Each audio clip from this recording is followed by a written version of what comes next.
देश में सबसे बड़ी समस्या स्वास्थ्य को लेकर के हो रही है।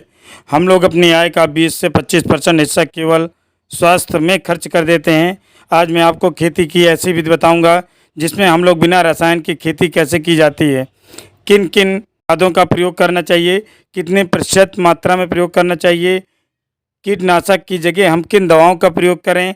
आज उनके बारे में विस्तार पूर्वक चर्चा करेंगे। नमस्कार दोस्तों, मैं हूं आपका मित्र आर.के. शर्मा और आप देख रहे हैं अपना मन पसंदीदा चैनल हाईटेक खेती।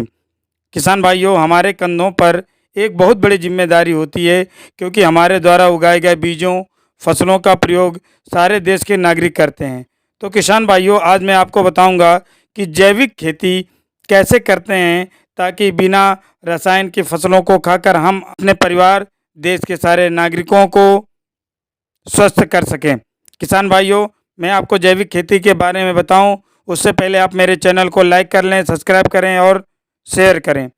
किसान भाइयों, अगर आप मेरे चैनल को शेयर करते हैं, सब्सक्राइब करते हैं तो मेरा भी मनोबल बढ़ता है और मैं नए नए वीडियो बनाने के लिए प्रोत्साहित होता हूं। मेरे मन में हमेशा ये रहता है कि किसानों जो नई नई जानकारियां हैं उनको मैं आप तक पहुंचा सकूं। किसान भाइयों, जैविक हमें जिन खादों का प्रयोग करना है उन खादों के बारे में इस समय गेहूं की बुआई का समय चल रहा है।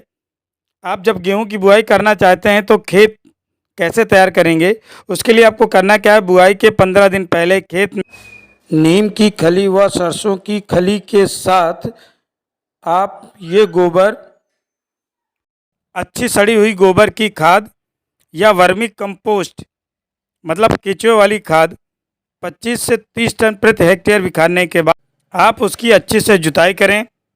साथ ही उस पर पाटा चला दें ताकि आपकी नमी कम ना हो।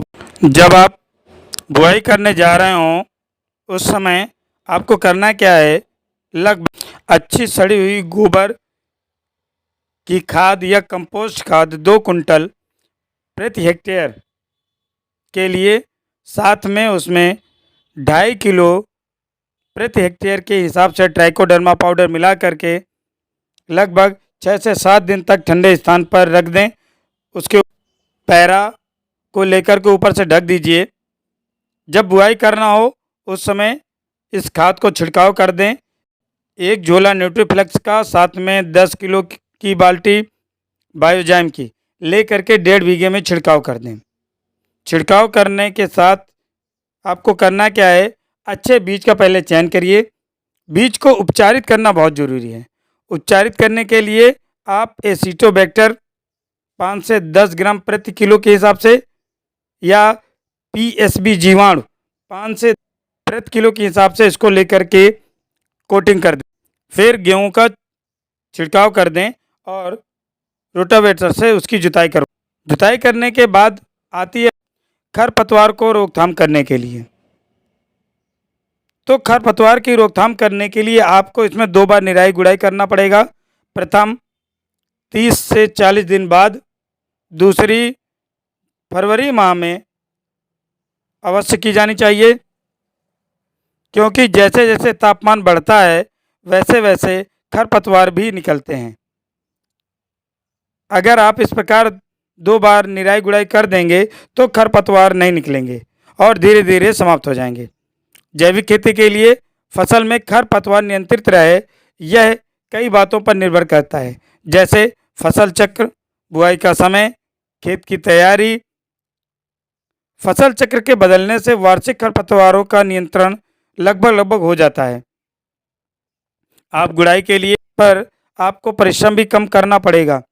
जैविक खेती आमतौर पर मैदानी और पर्वतीय क्षेत्रों में गेहूं में कीटों का प्रकोप बहुत कम होता है, लेकिन कभी कभी माहू का प्रकोप हो जाता है।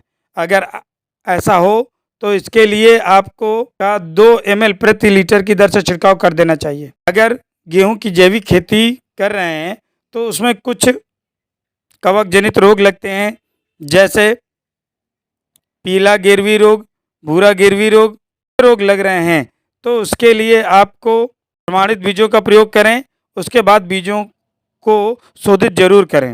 यदि आपके खेत में ये रोग दिखाई देता है तो उन पौधों को सावधानी पूर्वक निकाल करके नष्ट कर दें। साथ ही साथ कुछ फफूंदनाशक दवाओं का प्रयोग में स्यूडोमोनास, फ्लोरोसेंस और ट्राइकोडर्मा का भी छिड़काव आप कर सकते हैं। ये फसल बहुत स्वास्थ्यवर्धक होगी। ऐसी फसल की डिमांड सारे भारत में बहुत है, विश्व में भी बहुत है। तो अच्छे दामों में बेच करके आप अपनी क्षतिपूर्ति की पूर्ति कर सकते हैं। किसान भाइयों, आप मेरे चैनल को लाइक कर लें, सब्सक्राइब करें, शेयर करें। मेरे कमेंट्स बॉक्स में जय जवान जय किसान जरूर लिखें।